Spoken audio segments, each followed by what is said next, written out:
Whether you're new to pool and practicing the basics, or a more experienced player performing drills to improve your shot making and positional play, the Drill Partner is perfect for you.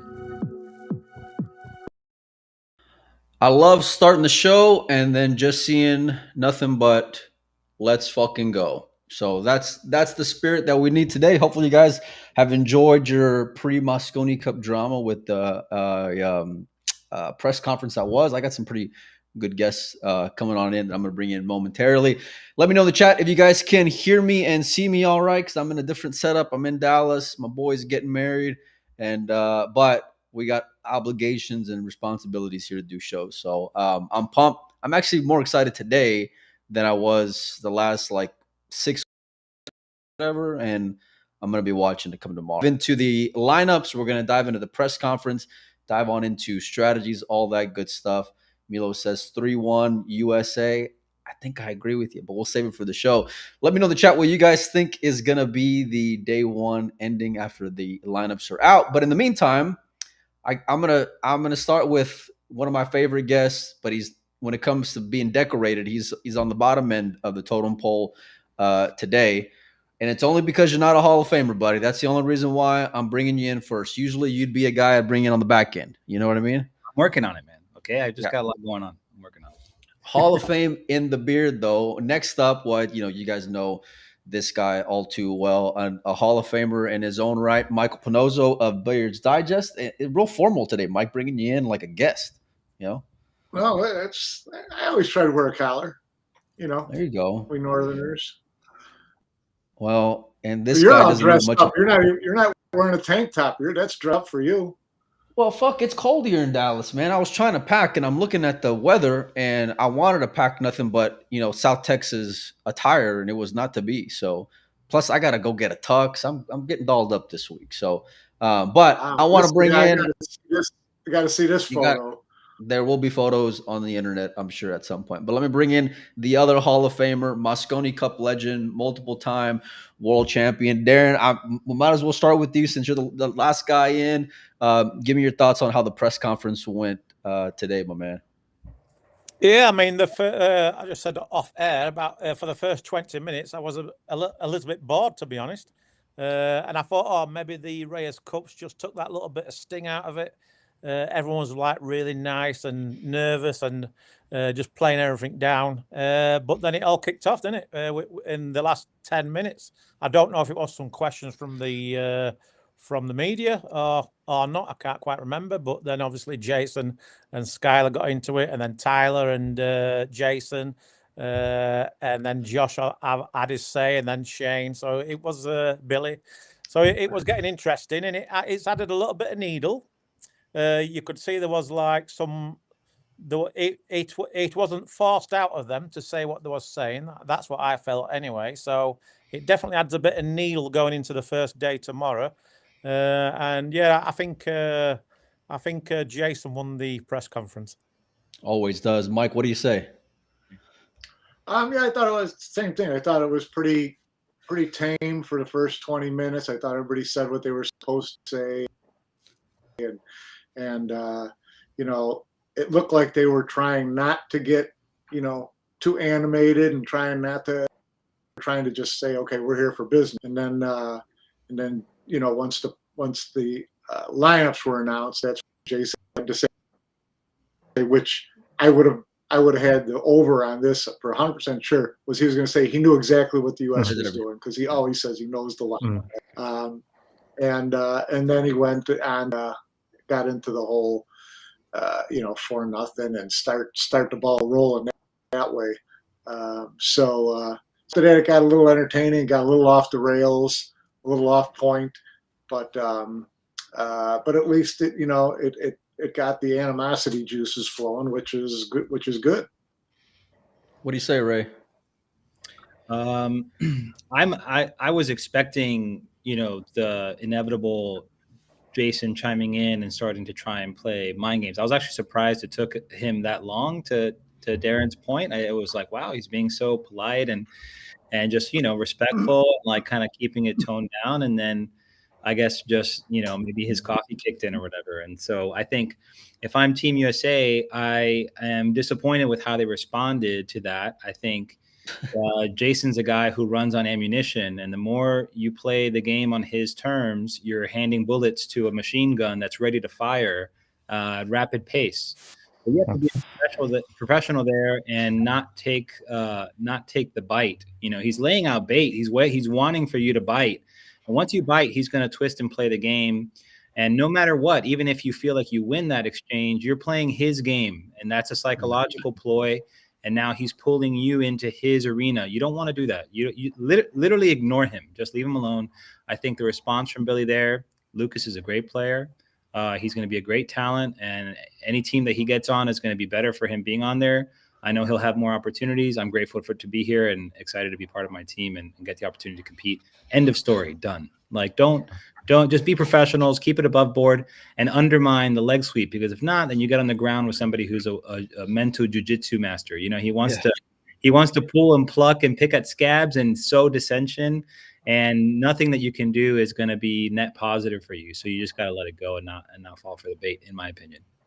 Yeah, I mean, it was to be expected from Jay. I didn't get to watch, but I saw like the clips as I got off the flight, and so I was not surprised that he went there. I think like he needs to stir up those emotions from him, and the differences between the Americans and the Europeans is like Jason will be the one to take on all that in terms of getting into that circus, but he's got 4 guys behind him that can all play really well. Whereas the Americans, any little distraction, given the fact that their game is subpar compared to the Europeans, just massively favors into the Europeans.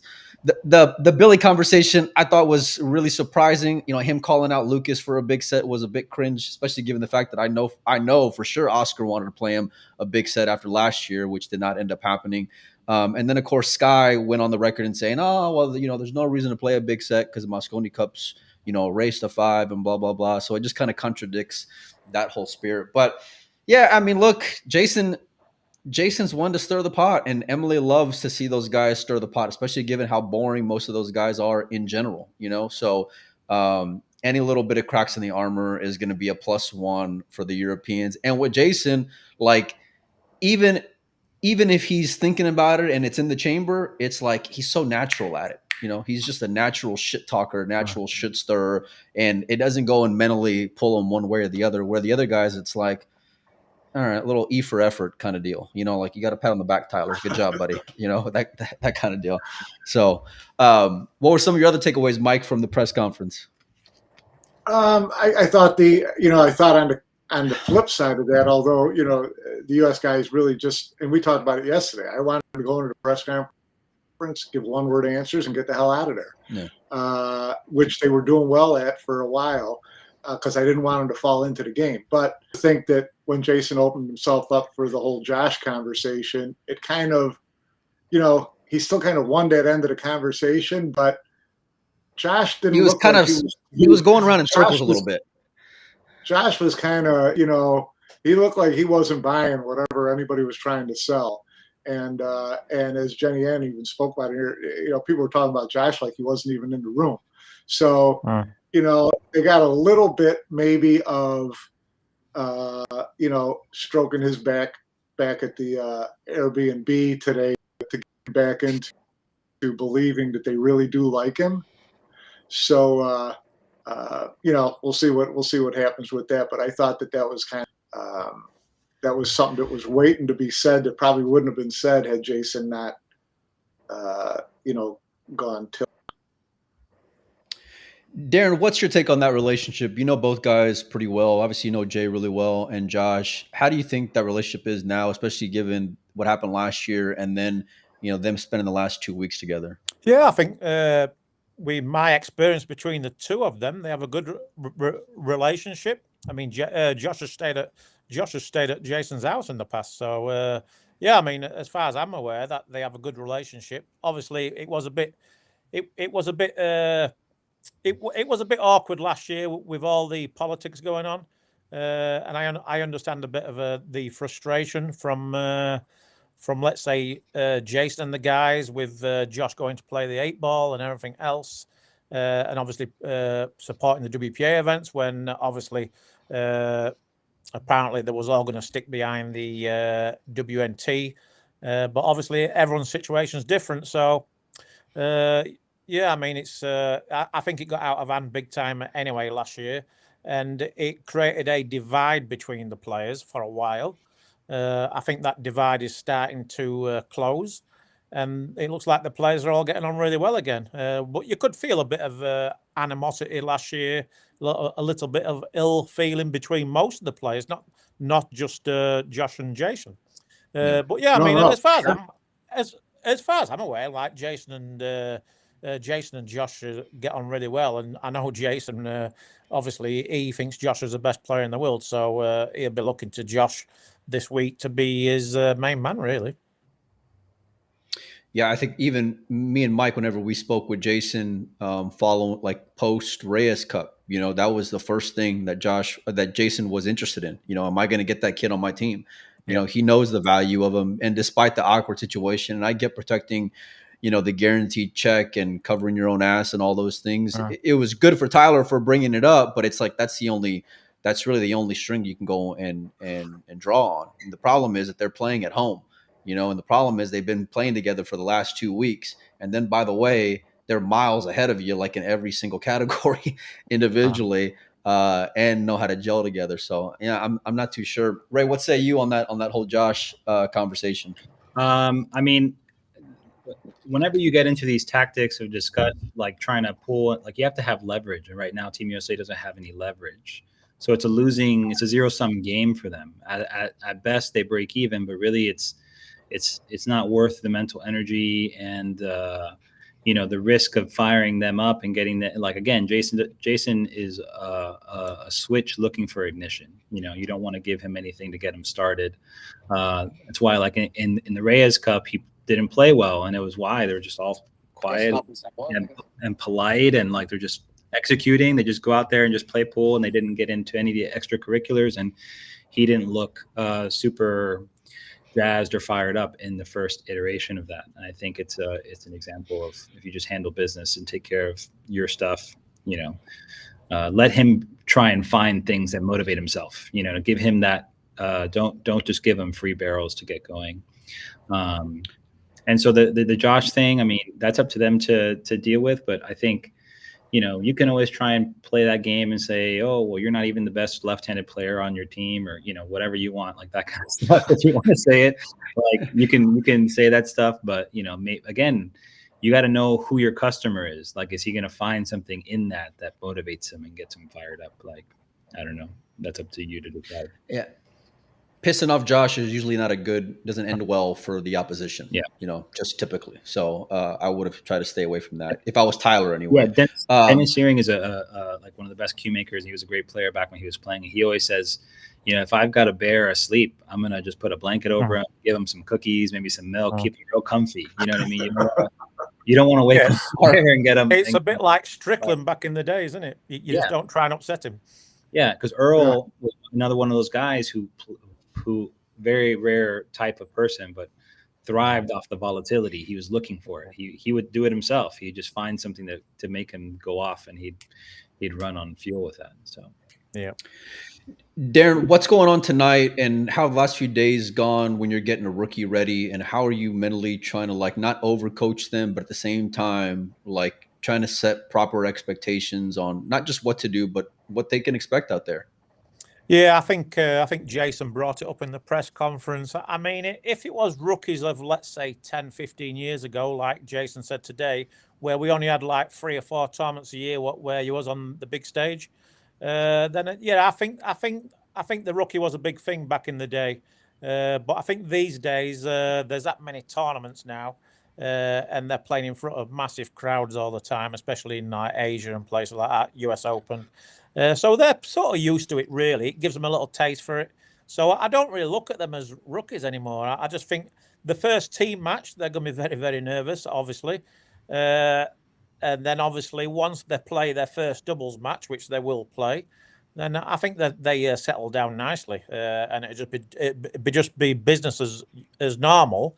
But the key for them is to just handle the the noise. That's the biggest thing. Is just there's a lot of noise while you're actually shooting, so that they're not used to that. So that's going to be the biggest culture change really for them. But once after they get the first day out of the way, I think they'll be more than fine. I think Jason, I think he's been very smart. They've been together 2 weeks, so that they'll have been working a lot on stuff like that, working on this on the shot clock. Obviously, a lot of team bonding, helping each other and getting to know each other really well, and yeah, just make them feel really comfortable. And but at the end of the day, they're world-class players, so they don't really need coaching. They just need leading in the right way and guidance. And I'm pretty sure that's what Jason and Joshua and David have been working on the most with those two guys. But they've been around quite a while now, especially Peages. So I think they'll be fine. I think after the first team match, then they'll be ready for their doubles. And I think when I first saw the team sheet, I was a little bit surprised. But when I thought about it, I thought it's actually quite a good move from both teams, their lineup for the first day. Yeah. I was shocked for the European lineups, if I'm being honest with you. I love the American lineups. We're going to dive into that. I guess we might as well. What better time than now? Obviously, the team matchup, boys, I don't really have any which way to call that personally. It's such a gaffy thing. I enjoy it personally because I love seeing the different dynamic, but it's so hard to peg it whether it's going to go this way or that way. I mean, no, you may not even get a chance to hit a ball and be down. May lose 2 racks. Just depending on how the break is or whatever. So, Mike, what say you on the team match? Well, the team match is just it's a total crapshoot. You can go and, like you said, not even shoot. Or you can break and scratch and not shoot. There's a million things that can go, wrong for the team that loses. The one thing that I will say relative to the lineup for the whole day is that I don't think the team match, looking at 2 rookies like that, I don't think the team match gets them ready. Like I said, they may not get out of their chair. Now they're sitting around for 2 more matches before they even get to play. Now they're under the gun.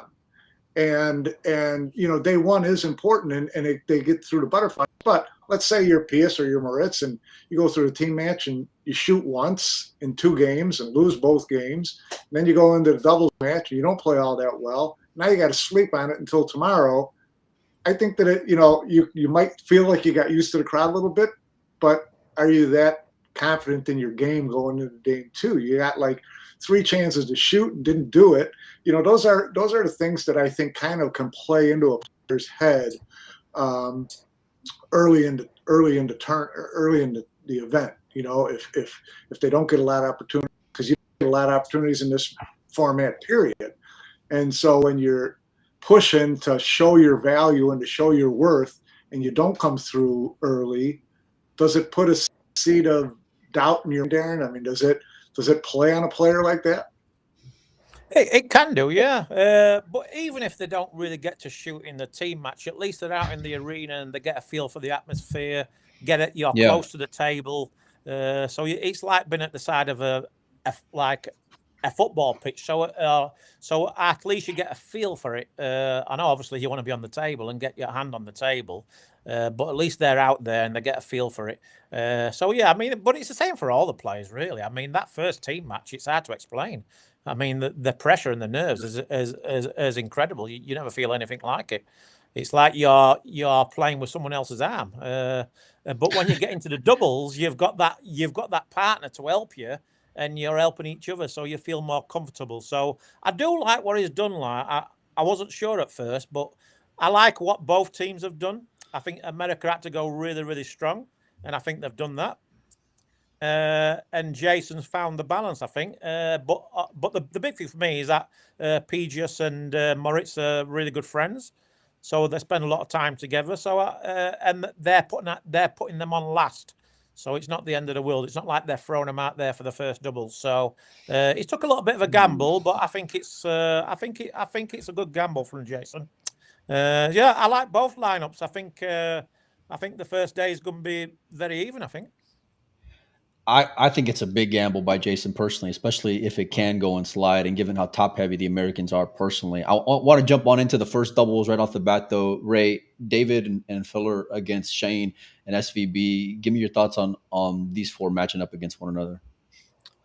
Well, Shane and Federer together is our highest combined Fargo matchup on paper.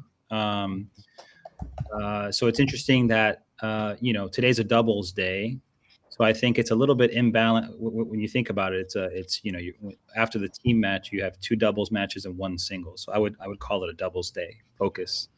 And so he went. Skyler went with his strongest pair and his weakest pair. And because Billy and Tyler are probably our weakest doubles pair on Fargo paper as well. Yeah.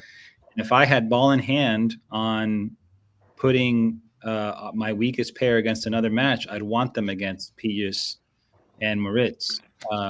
Just they're the least experienced players in this format, and Tyler and Billy know each other at least, and they'd have a chance to I think go up. It could be a lot worse. Could be them against like Shaw and Filler or something, in which case it would be really, really brutal and really tough to win. So the fact that I get a chance to crack the 2 rookies with my worst pair on paper is I think very good for the Americans. Leading with our strongest pair, Shane and Federer. I mean, you have 2 world-class generational level players playing against one another, and you have David and Josh. I mean, Josh is an unbelievable doubles player. He's going to take care of. I mean, he made a regional league player look great, and he won a World Cup with him. You know what I mean? So he's obviously very, very talented. And David Alcady is as steady as they come, very experienced, and has been playing very well.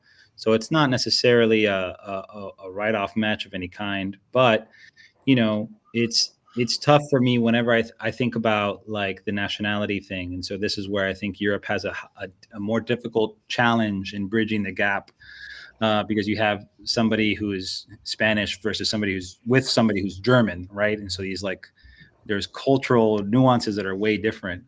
We kind of have that too, I guess, now with Federer and Shane, because Federer being Russian origin. So it's just interesting, like to see, but Federer listens to country music. So he's more American than Mike at this point. So it's like he's kind of. What does Shane listen to? That's a good question. Maybe nothing. Maybe he doesn't listen to. Yeah. What do you say, Mike? It's an interesting matchup. I mean, we talk about it like here's our 2 best players, and you've got Dave. Yeah, I look at this as favoring Europe. I think Josh is Josh. Josh can fire his way through anything. And David is the consummate team player, role player, perfect teammate, doubles partner with anybody. He can, he's kind of, we talked about yesterday, a little bit of that Albin type fit into the team. So you have those against 2 highly decorated players who are historic underachievers in the Mosconi Cup.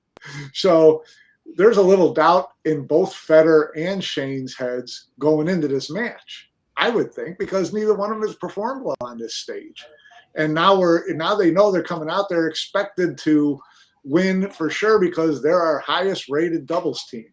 I think, I don't know. I think it works backwards to me, and it actually favors Josh and David. I'm also surprised seeing Shane go up so early. He's typically, historically, a guy who likes to play later in the evening. But maybe that's a good thing, though, because it hasn't really worked out for him in the past. No. Because he usually plays the best player from Europe in the singles or whatever. But so I think it's good for him to get out there. So that tells me that he's feeling good. He's ready. He wants to get out there and play. Obviously, I think on paper, even though they haven't got the best record, I think I have to put those 2 as slight favourites in that doubles. And I've got a feeling that they're going to play good together. I think the singles... Federer and Shane, you mean? Yeah, I think Federer and Shane have got the edge there, in my mind anyway. Yeah. And then I think... It would be huge. Yeah, that's what I'm saying. Like the first team match is massive, really, when you think about it. That first team match is huge. I think whoever wins the first team match will probably win the first doubles. I think the first doubles is huge if Shane and Federer play well together. Yeah, that's what I'm saying. I think that would be huge for the team, whether they win the team match or not. Come out and play really well together. both of them, not one bailing the other one out, both of them playing well together in that first doubles match, and they win, I think that would be huge for the whole team. And I think I can see why he's done it. I mean, America have got to get off to a good start. There's no doubt about it. So I think with what they've done with their first 2 matches after the team match is perfect. And then for me, the last match is 50-50 because you got the 2 weakest players on paper for USA and the 2 rookies for Europe. So I think it could be 4-0 tomorrow to either side. It could be. It's 2-2. It's a massive first doubles for me. Because just given how mental that Federer and Shane can both be. They can be trendsetters in a negative way in terms of their their output, right? The way that their optics and the way that they go and carry themselves and their body language. And listen, if Federer goes and loses in that matchup, I'm okay with it, because I'm still going to rely on him. I still know what a grinder he is. I still know what a monster he is. I know how much he's proven out there. Whereas if the Americans go and lose, I'm not so sure they can go and recover. And then thinking about how it plays out on the back end, given the fact that your 2 weakest guys are on the back end, that's where it can get a little dicey. But it can also swing the pendulum the other way in terms of getting the Americans fired up following that first doubles matchup. The Sky and Jason, for me, is that being the first singles is a little tough because I think it's real 50-50. Jason always plays well out there, but Sky's playing well right now. Jason, although he can go and shoulder a lot, I feel like emotionally he can kind of maybe take it on too much and get too fired up and too amped up and too involved in the moment. So see how that plays out in their singles. But yeah, I think that first doubles for me is massive. I don't care like if it's whatever it may be, 1-0 after the team at any direction. For me, I think it's a must win for the Americans in that spot, just given how the other guys are going to be looking at it and have their hopes on it, and just their emotions of it all. But going over to match number 2, Darren, Shaw and Sky, both captains matching up early on. What do you think about that?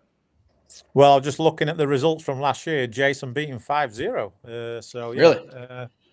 But I know Skylar's beat him in the past as well. So yeah, I mean, you just never know, do you? But I mean, Jason just loves that arena.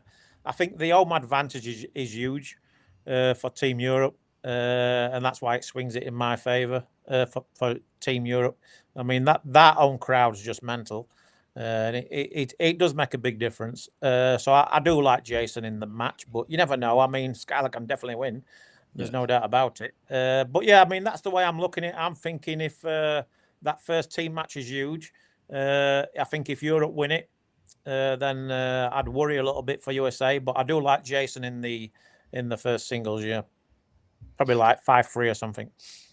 Are you surprised given like how Shane kind of checks out at certain points throughout the Mosconi Cup and even Federer for that matter, like not performing over the last few years, like given how well that they do individually? Yeah, I mean, in Shane's defense over the years, he always was. We knew where he was going to play, so obviously when I could play, I would match up with him, and then after me it was Jason, and then it was Filler. So to be fair to him, he's not had it easy. You know what I mean? Right. And then obviously we always raised our game against him because whenever I played Shane, I never felt the pressure. I enjoyed playing against him. I looked at it as a challenge because he was my biggest rival when I was doing well. So yeah, I just enjoyed playing him, and he brought the best out of me. And I'm pretty sure it's the same for Jason and Joshua and them guys as well. So he's been a bit unlucky on that side of things. Plus, he's played on teams what hasn't helped him, I don't think, in the past. But I do feel like this team's a little bit different this time. I have got a good feeling that the Americans will be more together this year. Whether they've got enough to still take Europe down is a different thing. But yeah, I think Shane looks happier to be there this year than he has done in the previous years. So I'm looking for him to play well. What do you say, Ray?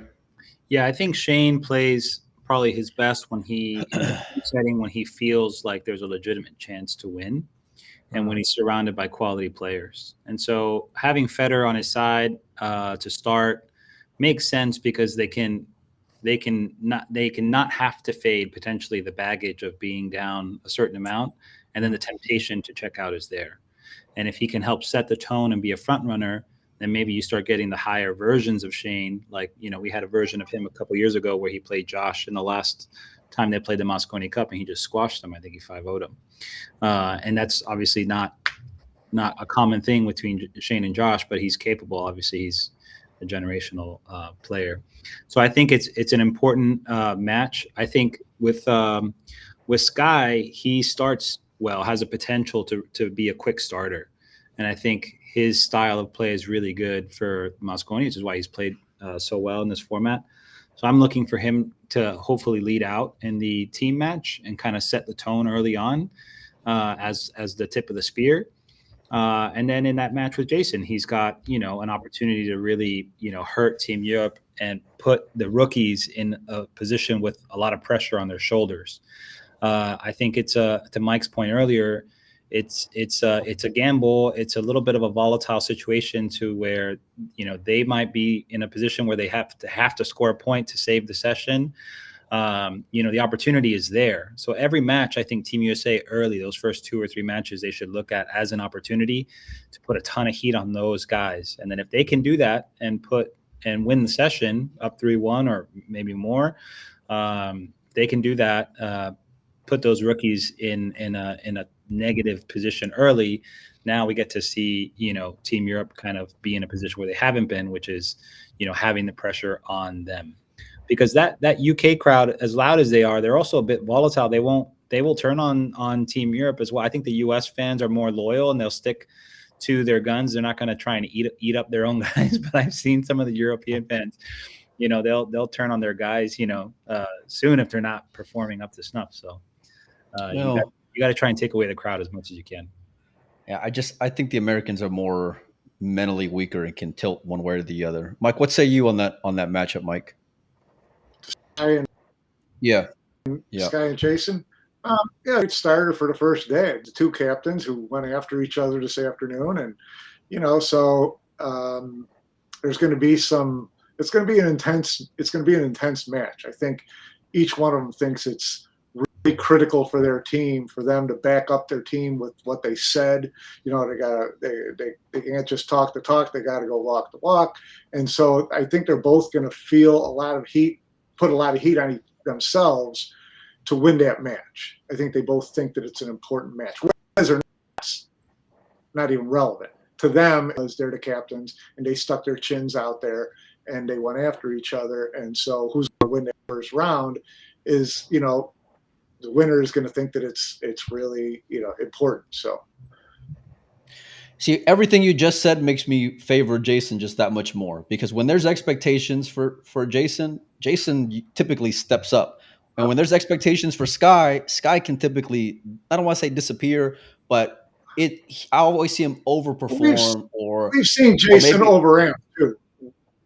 Sure, yeah, but I mean, at worst, you're stuck 2-0. At worst, you're stuck 2-0 going into that matchup. If you're Jason, you're going to have the crowd on your side, so you got the 6th man there that's going to be more in your favor in that regard. Everything you're saying there, man, I don't know, man. I think you just convinced me that Jay is going to go and take off that singles. I think he steps up for big moments. I think he just lives and thrives in alley pally. And even though he can get high or low, I think David will kind of be that balancing act for him as well, Mike. I just think that I would worry about the singles match more. I think he's more dangerous if this would have been in the U.S. than in Europe. I think in the U.S. he comes out as the bad guy, everybody's rooting for Sky. Now Jason's really. He's got a lot of fans in the U.S. Every Mosconi Cup. We saw that in Orlando. They're always cheering for Jay. Yeah, because I mean, he has volatility. I think, when it gets really crazy in alley pally, I think sometimes Jason can get caught up in it, and that's. If I was a U.S. fan, that's what I would be hoping for. So it's it'll be a fun match either way. I mean, there's going to be, you're going to be able to see it on their faces the minute they walk out there that they're up for a serious race to fight. The first day is the hardest because you're getting used to the table, the conditions, the atmosphere, the pressure, the nerves. So there's going to be mistakes from both players and both teams. So it's whoever holds themselves together the best on the first day and get a little bit of luck. So I think tomorrow we're going to see, especially with the Jason and Skylar. I'm really looking forward to that match because there's going to be a bit of tension between them now. So that adds a bit of spice. So I'm excited to see that match and see how that goes. And one of them will definitely dog it. That's for sure. I love the prediction. No, I couldn't agree with you more. And the one thing I love about them also is that they're showmen. You know, like they play up to the moment, they play up to the crowd, they play up to the atmosphere and environment. They usually go and play to the cameras really well in their own right. But I love the dog in it comment for sure. How tough is it to go from a practice room where you're trying to create slick conditions, waxing the ball, the heater under the table, versus going out there and actually playing on TV table for the first time? Yeah, even if you've been there before. Yeah, it's difficult, really. It's just you just work on your muscle memory. So, like when the balls are sliding off the rail, when you're kicking, for example, you sort of know because you played on the table before. So you sort of guess like how much it's going to slide. So it might be a ball and a half to its natural angle. So little things like that, you sort of have it in your head before you even go out there and play a shot. And then after that's what I'm saying. Like the first day is about getting you get a feel for the speed of the tables. The number one thing, the reaction of the cue ball, because it's completely different to the practice table. I mean, you can silicone the balls up as much as you want and all that stuff, but it helps a little bit. But there's no substitute for when you get out there. And when you watch it on TV, you don't really see it, and you try to explain to people at home like the difference. It's just massive. Like you just touch the cue ball and it comes back. So you don't even need to hit low on the cue ball to get it to come back. You can just hit middle of the cue ball. It's going to come back a few inches. So all those little things, it's very easy to lose the cue ball. And I've always said like there's some players what play great on TV, and there's some players what play great away from TV, and vice versa. And it's because maybe you don't have the right stroke for TV. And then you've got other players what might hit the ball too hard. So on like a played in table, that's going to suit them. So you have to sort of tone down your stroke a little bit. Like for example, someone like Chris Mellon, it'd be easy for him to decel because of his long stroke. So it's very easy. It's very easy to make cue ball mistakes on that table out there. So it's going to be interesting the first day, and that's what the guys will be. They'll be doing a lot of talking about how the table's playing, and they'll all be watching, especially the first day, even in the practice room. They'll all be watching very closely how the table's playing, because that's the key. And then after the first day, that they'll have meetings, discuss how the table's breaking, discuss how it's reacting off the rails and all that stuff. And then day two, that's when usually the level starts to rise then. Is there any kind of like, if you make a mistake or you dog it or you're overrunning position bad, like how hard is it to let that go between the years, Darren? Even though you're a world-class player and a world champion and all these things, it's like, you know, that the whole pool world is watching and ready to go and have an opinion one way or the other. Yeah, but the big thing with the Mosconi, we've been raised to 5. You don't have time to think like that, and you shouldn't think that way, because even if you 4-0 down, you can still win.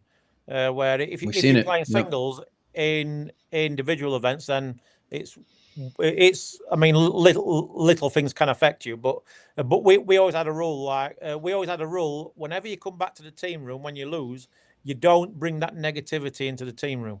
So that's the key, is that you stay upbeat all the time, no matter what, and give the next guy going out that positive energy. And that's the secret, really, is to make sure that even you might be struggling eternally, just don't show it to the other players, and give them that bad vibe when you go out there. And I actually did it. You were an emotional guy, though, Darren. You were a guy who was fired up. Yeah, I was just going to, I think it was around 2011, and I went back to the team room. I'd just lost to Johnny Archer, and I basically threw my case across the room in the practice room. And like Niels was going out for the next match, and he was like in shock, because I like give it a good throw. And then straight after, I realised I thought that was a stupid thing to do. You know what I mean? So I apologise to Niels and everything else. And after that, I never did anything like that ever again because I thought that's just that's like being selfish, really. And so you've got to learn from those type of mistakes. And there's other players that have done that also. But that's why it's very important to stay positive because it can turn very quickly. So you know that one or two guys are going to struggle, but it's up to the other guys to just keep them like lifted up because even if those guys only win 1 point, it can make a huge difference. You know what I mean? Yeah. And the good thing now is that they're all more or less playing the same amount of matches. Where the years gone by, it was very top heavy, so only 2 or 3 guys combined it was possible to win the MVP. Where now it's pretty wide open, so everyone gets to play a singles. Everyone more or less plays the same amount of doubles matches. So the format's great. Everyone's going to be involved. So there's nowhere to hide now. You know what I mean? Yeah, well, all eyes for me are going to be towards the tail end. And I think that was a lot of shock for a lot of fans as they saw the lineups get announced. Me and Mike were talking yesterday during our show, and I thought, I like the idea of trying to protect Pius in this spot. Send him out there with a Jason type guy or even a filler, to kind of keep him under his wing and keep him guide a little bit. Ray, what are your thoughts on sending Pius out with Moritz? I know they're boys and all, but in that last doubles, but for them, their first time playing out there in the Mosconi Cup is going to be with another rookie. Yeah, I mean, Moritz, he did play well in the doubles with Josh in the World Cup the year they played. I think they made a final.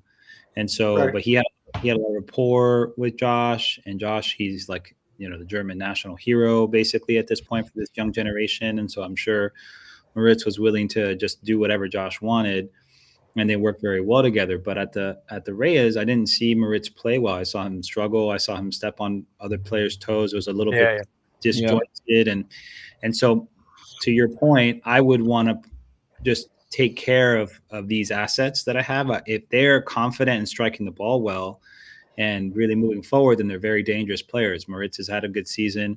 Pius has had a good season, better than Jason. But in this particular environment, you want to defend against your vulnerabilities as much as you can. And so I think in this instance, they're exposing their vulnerabilities a bit. And so it's a bit of a gamble, and it could be a positive. It could be a booming effect if like your most vulnerable guy goes out there and wins a match for you. This pairing wins a match. Then that could be really good for them and set them down the path where now they're clicking with the more experienced players and striking and attacking in their singles and doing, and bolstering and kind of rising. But if not, it could deflate them, and it might take longer now to bring them back into the fold. And they don't have the pedigree or the experience yet to say they're going to bounce back quick and be ready to just lock in again and give you their best from the jump. Whereas somebody like Josh might just blow it, whatever, you know what I mean? I don't care. And then go out there and just play perfect. David as well is somebody that you would expect to have that short-term memory and go out there and execute. So I would be, from a coaching standpoint, avoiding that as much as I could. And I think if I'm a USA captain or team member, then I'm saying I'm glad that I have Billy and Tyler playing that matchup against Pius and Moritz. That's what I would want if I could ball in hand pick it out of all the possible matches against Team Europe. So they gave me a gift, and I'd be talking like that to my guys and saying, hey, go out there and open this Christmas present for us. Okay. So yeah, I think it works for both teams, though. I think I was just going to say the same thing, Darren. If they could unpick to play against their guys, it would be Skylar and Tyler and Billy. Yeah. So I think that's a 50-50 me. Yeah. What do you say, Mike? Yeah, no, I agree 100%. I mean, it's good for both of them. It's it sets them both up. I think both teams will go into that feeling like, confident. We got a good match. I think both of the pairings are going to go in feeling that way. Moritz and Pius have good rapport together, good friendship together. I don't know if they play together often. They certainly know each other's games and have practiced together a lot, things like that. So I think they'll be ready. And Billy and Tyler, they played together enough. So I think it's kind of a good setup for both of them in this situation. We'll just see who comes out there. I want to know what the over/under is in this match and how many times Jason goes out to tell Pius and Moritz what to shoot. What do you? Well, in a race to 5. What do you think, Mike? No, look, Depends on I think I agree with Darren. I think it's more like you can look at it as the glass half full, depending on which lens you're looking at it. Because if I'm Yeah, PS Moritz, although I'm a liability or I'm more vulnerable and all these things, and all those things are fair, they're also the most decorated. And if I'm PS Moritz, the first guys that I want to go out there and play are going to be Billy and Tyler, because them to me they're the weakest two guys on Team USA. So whether individually or on the Mosconi Cup or whatever, like I'm perfectly fine with going out there. And if you lose, you only lost. I mean, it's your first doubles. You can chalk it up to that. But if you win, and especially given how emotional Billy can be, how Tyler can kind of wear his emotions on his face at times, I like that idea. I like it being able to sit there with them overnight, following that, and not for nothing, but listen, if you're Billy and Tyler, and if you lose, there's not a lot of guys who are going to be able to pick you up, because they're usually the guys to kind of do the picking up. They're usually the guys in the locker room to lift everybody else. Where I feel like with PS and Moritz, they got Jay there, they got Josh there, they got David there, they got leaders there who know what they're doing. No matter the hole that they'll be in, the micromanaging part, like I'm not in love with it. I never will be. I think Moritz showed his worth to me at certain spots in the Reyes Cup, as far as how he'll handle it out there under a single table, bright lights, all that good stuff. But the doubles with Federer was a big question mark. So seeing him go out there and have chemistry in the doubles is going to be interesting, because it wasn't just like the talking back and forth. It was also like constantly telling him how much time he had left on the shot, like too much. You know what I mean? Like too much information, too much on his plate. But I think that they got a lot of upside in that doubles, because if PS and Moritz go out there and get the W, it just sits with the Americans overnight. But although I think in the overall, I think Jason played more gamble, and I think Sky played it a lot smarter. I think I'm going to go with the rookies there in this spot. But obviously Tyler and Billy, they got a point last year. yeah, they did. They Mickey played and well. They actually played a good doubles match together last year. they did. It was consequential. So if they kind of try to ride that momentum, that memory, it shakes at the start of the match. So, and I think as far as which team goes to bed with something hanging over their head, I think it depends on how the match goes. If one team wins because the other team was playing three cushion, then the team that loses is going to have tough time sleeping. If it's a good match and both teams played pretty well, then I think they can both still go back. It's the first day. They're not going to be behind very far, and they can go back with, still getting ready for the next day.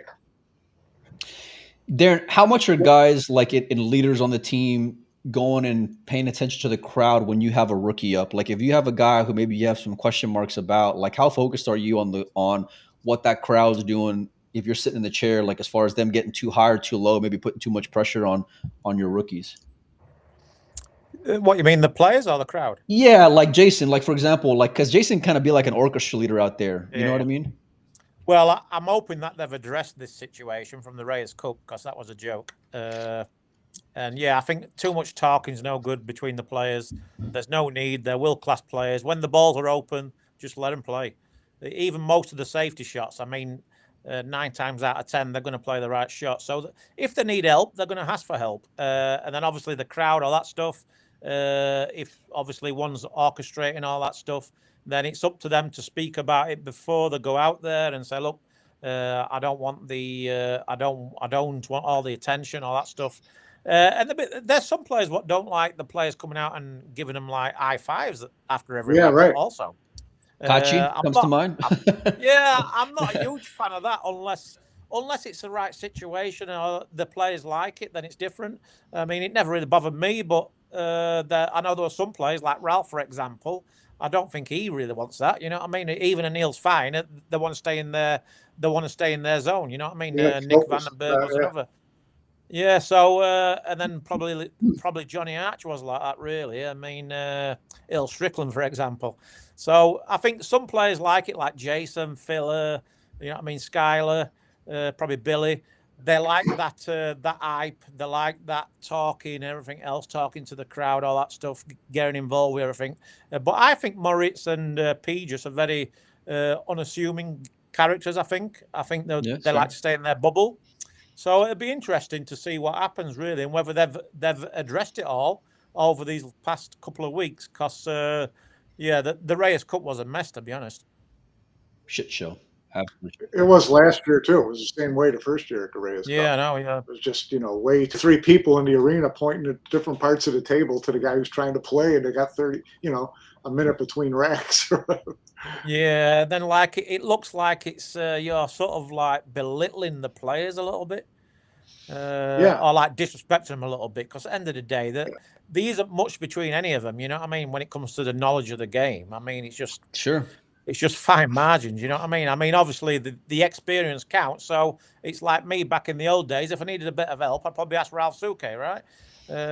Same with the American team. You probably ask Johnny Archer. So, and it's the same situation now, isn't it? I mean, obviously the Americans have probably asked Fedor or Shane, and then obviously the European team should be probably David or Joshua, really, in my opinion, because their knowledge of the game is great. You know what I mean? So I think all this should be planned out before they even go out there, really. Yeah. I think, it was, even though they're rookies, their decision making and execution are what got them on the team in the first place. And they were vulnerable in their own right as individuals, going out there and getting majors underneath their belt. You know what I mean? And they were able to go and swim in that water. And I get the Mosconi Cup's a completely different animal, but they seem like it wasn't like they're just a flash in the pan. There's been this rise with both these guys. We've seen it with Pius coming out and going deep in multiple events, Moritz as well over the last 24 months. So it's not like he's just been thrown into the deep end all of a sudden, in my opinion anyway, although the Mosconi Cup is different, obviously. But Darren, give me your score line for day number 1. How do you think it ends? And then I want to ask you a follow-up question after that. Yeah, I think it's going to be 2-2 the first day. I think last year was 3-2 to Europe. Obviously, we're only playing 4 matches tomorrow. I think the first couple of days is going to be tight. So I think it'll be 2-2 the first day. Ray? I think if I'm Team USA, I want them to remember that last year they were one decision away from being ahead at the end of was it the first day or the second day with Sky and Federer playing together, and then they would have had Shane. That would have made it 5. That would have made it 5-5 at the end of the second day. Yeah, and so that was a consequential match. Yeah, it's massive. It set the tone for the rest of the cup, and it was really a downhill slide from there. So for me, I just want them to lock in on an identity when they go out there, and I just keep thinking about this visual of like a pit bull. When a pit bull. When a pit bull grabs hold of something, it just won't let it go. It's like I want Team Europe to have to pry my jaws open and take away the 9-ball from me every inning that I get to the table. And I think the only mistake that they've really made is being a little bit too loosey with certain shot selections and certain plays over the last few years. And it costs them dearly because you're taking coin flips while Team Europe is collecting 70, 80% easy chances. So I understand the desire to want to take a stab at winning the advantage and getting ahead. But if it doesn't pan out, you have to be patient. And so for me, America is known for being the home of one pocket. You know what I mean? So I would much rather them treat every inning like a one pocket game where you're really protecting the position and taking care of it and running out when you need to. Obviously, if you can run 8 and out and get out, that's great. That's a good aggressive one pocket. And I think Sky and Shane and Federer all have that gear, that approach where every ball really matters, and they've exhibited that, especially in the Derby City in the one pocket. But I've never seen it translate to the Mosconi Cup as of yet.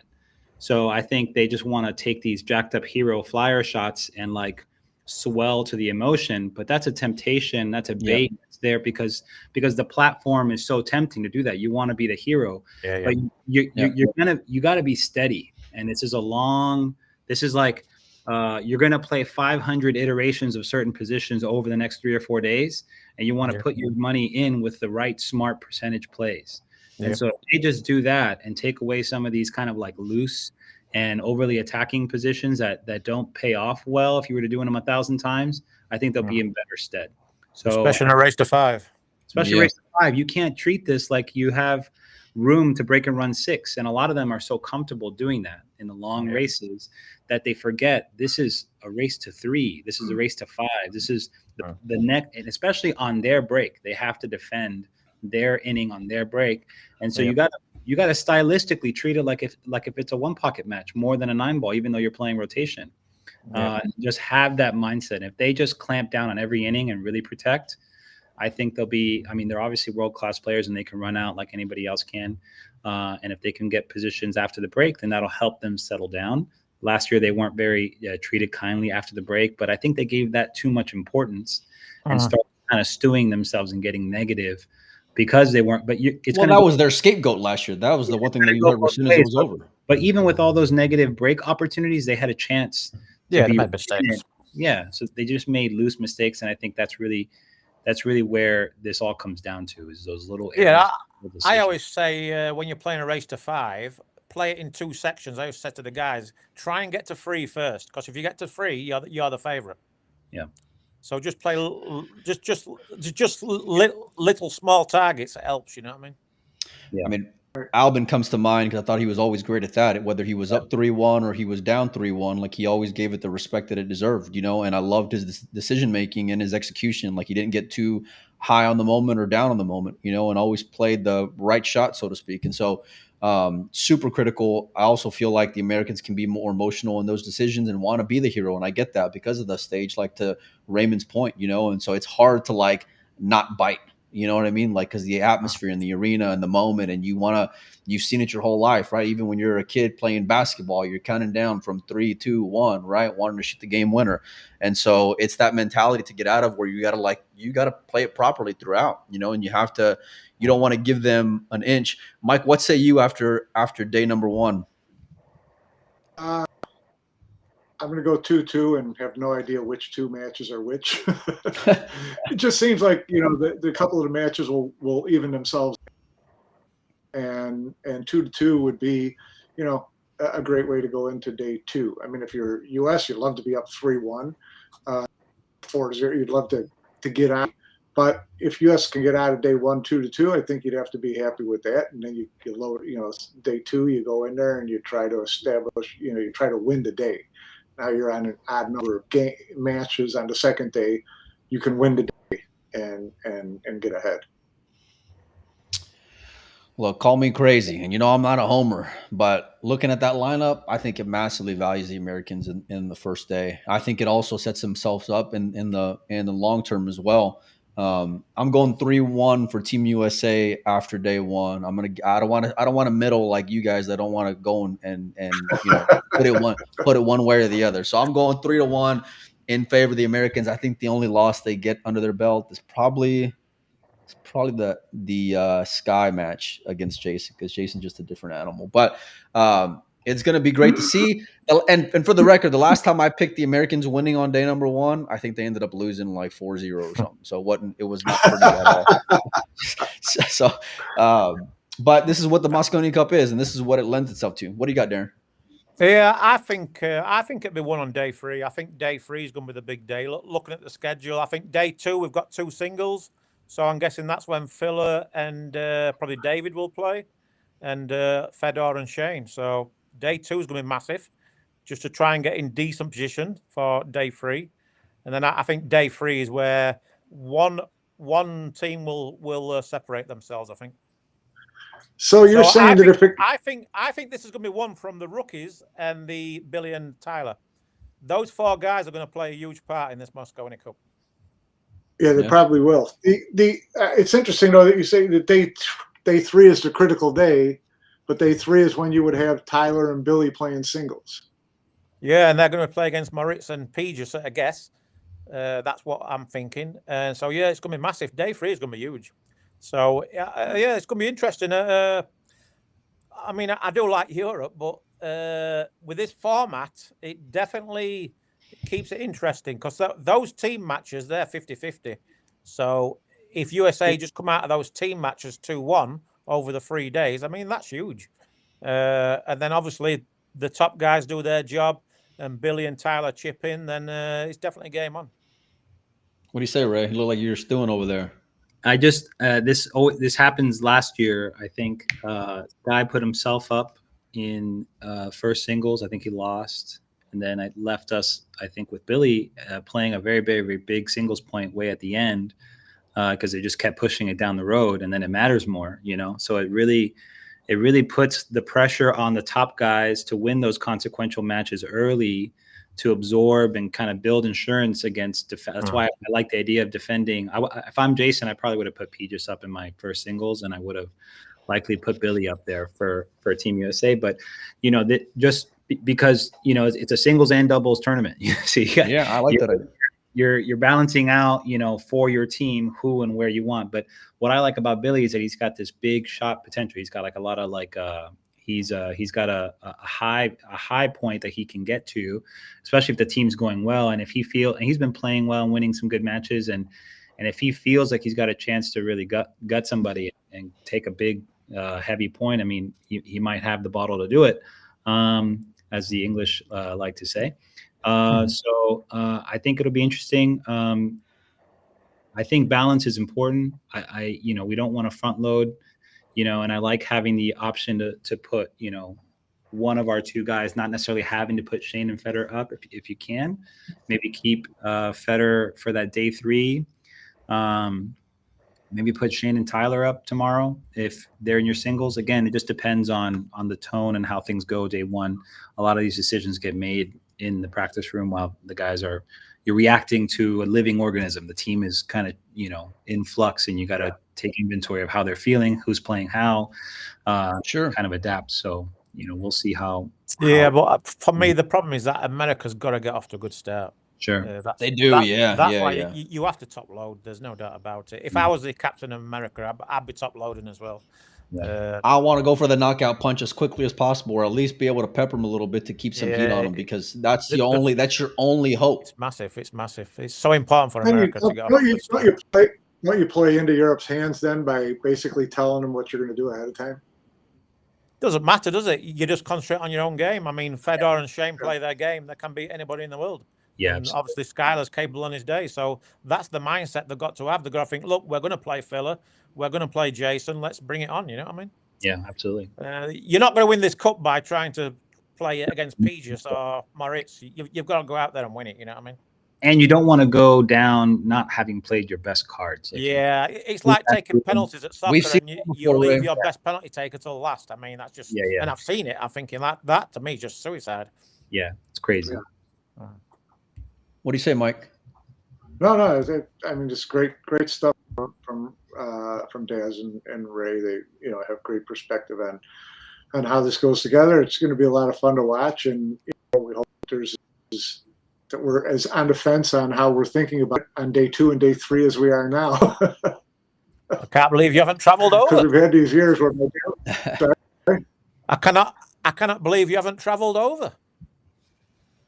I give Keith Paradise a shot this year to go over there and enjoy the Mosconi Cup. And I sent him over once before, and it was the COVID year, and he had to interview Earl under the crack at the bottom of the hotel room door because he was sequestered. So he didn't get much. Did he really? He didn't get much out of that trip. So yeah, Keith's a nice guy, so that's good. Yeah. What's the key to the Americans winning, Darren?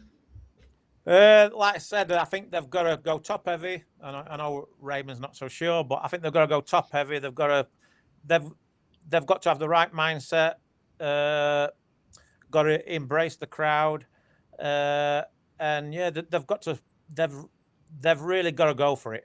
But again, like Raymond says, play smart, play the percentages. Don't let the crowd get to them too much. Obviously, don't try and get too involved with Jason. And no. Yeah, they've just got to.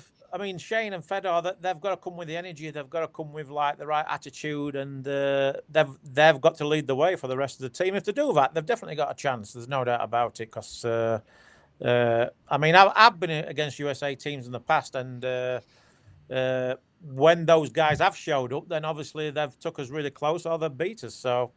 Anything's possible. It's just going to be hard in London. That's the only thing. If this was in America, I'd be thinking this is a 50-50 match.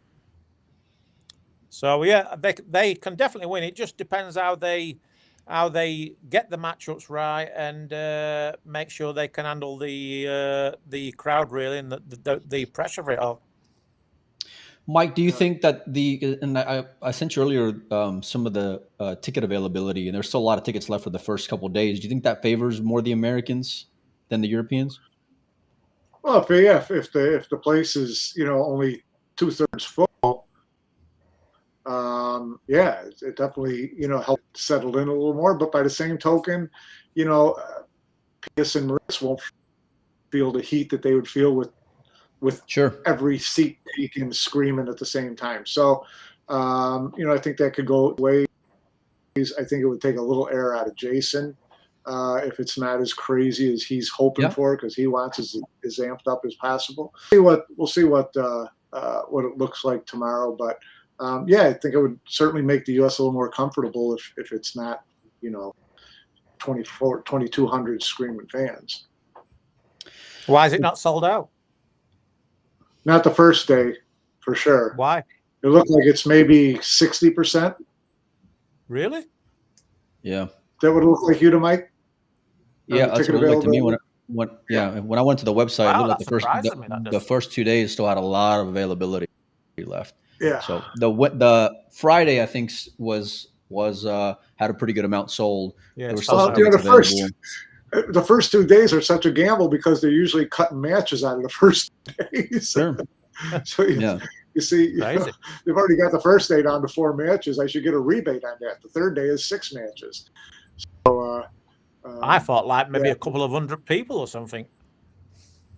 Yeah, I may head down in the morning. Well, are you going to go there? Yeah, I head down in the morning for the first 2 days. Yeah. Nice. Yeah. It's about a 3-hour drive for me. Well, we'd love to have you back on if you get some time for sure. No I think the first 2 days are obviously going to be super critical. And one thing, especially as a fan, that kind of sucks at times is that it seems over the last few years that it's been over before I even got like amped up for it to even get started. And so I want to see Federer and Shane stay involved. I want to see, guys go and put up fight. I want to see them some heart. And just stay engaged throughout. Like I've said, the Europeans are the better team. You can't go and deny it. But this whole talk of it's a race to 5, anything can happen. It's all true and well, but the Europeans I would trust more coming from behind than I would the Americans. And until they show otherwise, I'm just going to continue to go and believe that because that's where the smart money has been over the last few years. And it's proven. For Fedor, is this his third? Is this his third Mosconi Cup for USA? Fourth, I think. Oh, third, yeah, for USA, yeah. No, third for USA. Yeah. So I mean, now he should be kicking on now, really. You know what I mean? He should be ready, really. Yeah, you would think so. I've heard he's been doing a lot behind the scenes with the team. Yeah, that's that was an interesting. I was going to bring that up because that was an interesting comment they made today that Federer has taken more of this leadership role. And I sent the question in. And I was like, I wanted to know what is that? What did that mean? How has that manifested itself? Yeah. In a locker room. And I did get someone to ask Skyler for me about the different approach, and he said that Federer has taken over a lot of the practice schedule and planning. Yeah, the structure.